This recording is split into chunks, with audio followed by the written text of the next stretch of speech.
quand j'ai décidé d'être entrepreneur, j'avais clairement en tête que j'aurais pas de retraite. Pareil pour la retraite par capitalisation, allez parler aux ricains qui ont perdu toute leur retraite quand il y a eu des crashs. Tu interviews n'importe quel jeune, il va te dire « Moi, j'ai pas envie d'attendre ma retraite pour être en paix ». Lorsque nous, on cotise pour la retraite, on ne cotise pas pour la nôtre. C'est aussi une assurance sur soi-même que de croire au collectif. Au niveau des retraites, il y a aussi un grand débat en France. Si tu penses que les retraites ont encore un avenir en France. Moi, je pense que la France est attachée à son système de retraite. C'est un gros raccourci de dire que c'est un Ponzi. Moi, quand j'ai décidé d'être entrepreneur, j'avais clairement en tête que j'aurais pas de retraite. Pour moi, il y a un problème majeur, c'est la démographie et le taux de chômage. À partir du moment où la classe des seniors, des personnes âgées augmente parce qu'elle vit plus longtemps, forcément, si en face t'as pas un nombre d'actifs suffisant pour cotiser pour cette retraite-là, c'est pas tenable. Ou alors l'État est obligé systématiquement de remettre au pot. On est un pays qui est en forte croissance au niveau de la natalité, donc pour moi, il n'y a pas de raison que le système de retraite à l'avenir soit fini. Bien sûr qu'on peut voir des dysfonctionnements dans le système de retraite, mais il y a aussi beaucoup de mensonges dans le sens où là, les retraites, pour l'instant, elles n'ont pas de trou, quoi. Ça se passe plutôt bien, le budget des retraites, en fait, parce que les gens confondent le budget de l'État, le budget des caisses de retraite qui est autre chose, la Sécu qui est encore autre chose. Avec ce mélange, on est tout le temps en train de noyer le poisson en disant on dépense trop, on dépense trop, on dépense trop. Et en fait, on répartit.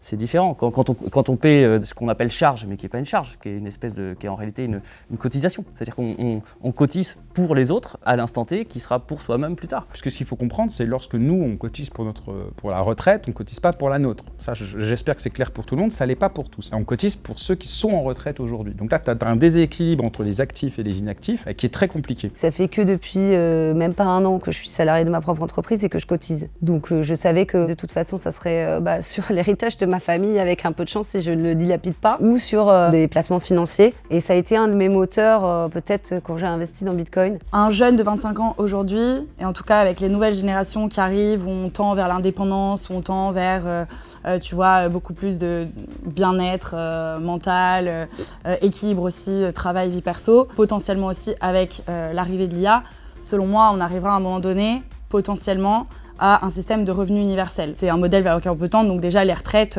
c'est dans longtemps. Enfin, tu peux pas dire à quelqu'un de 25 ans, oui, vas-y, tu investis pour ta retraite. Enfin, le monde avance tellement vite qu'on ne sait pas. Et puis je pense qu'aujourd'hui, voilà, avec les nouvelles mentalités, tu interviews n'importe quel jeune, il va te dire, moi, j'ai pas envie d'attendre ma retraite pour être en paix. Évidemment, la solution qui m'apparaît comme étant la plus intéressante, c'est d'ajouter au système par répartition qui, selon moi, fait sens de par l'histoire de notre pays, une part de capitalisation qui doit permettre à chacun de pouvoir en plus se constituer une... Alors ça existe déjà avec des solutions type PER, plan d'épargne retraite, etc. Mais je pense qu'on doit être capable d'envisager, comme dans des pays scandinaves ou comme dans les pays anglo-saxons, une part de capitalisation parce que sur le très long terme, utiliser les marchés de capitaux et les marchés financiers pour des investissements très long terme, la retraite c'est un investissement sur 40 ans, fait complètement sens pour compenser ce problème de déséquilibre démographique. Pareil pour la retraite par capitalisation, allez parler aux ricains qui ont perdu toute leur retraite quand il y a eu des crashs, c'est autre chose. Pourquoi on ne serait pas capable de faire un fonds commun en fait pour se baquer? On peut aussi penser à des modèles hybrides, j'en sais rien moi. Mais en tout cas, c'est fatigant de voir toujours ces discours répétés, comme des évidences, alors quand on les met face aux faits, en réalité, ça produit pas forcément de bonnes choses. De toute façon, ces retraites, elles ont été promises à beaucoup de gens. On va pas le supprimer maintenant. Je ne pense pas que ça soit un Ponzi.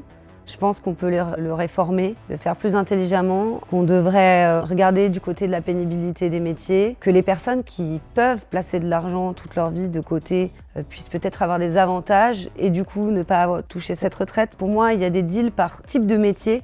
Parce que toucher la retraite quand on a été cadre, elle est énorme en fait, et on vit 30 ans de plus que quelqu'un qui a eu un métier très pénible et qui lui, de toute façon, sa retraite, on lui promet rien. Il est surtout injuste. Et encore une fois, c'est les riches qui y gagnent. C'est aussi une assurance sur soi-même que de croire au collectif. Parce que il peut toujours se passer des trucs dans la vie, quoi. Personne n'est à l'abri de ça. Et on est bien content quand on a un problème d'avoir un tissu social qui permet de rebondir.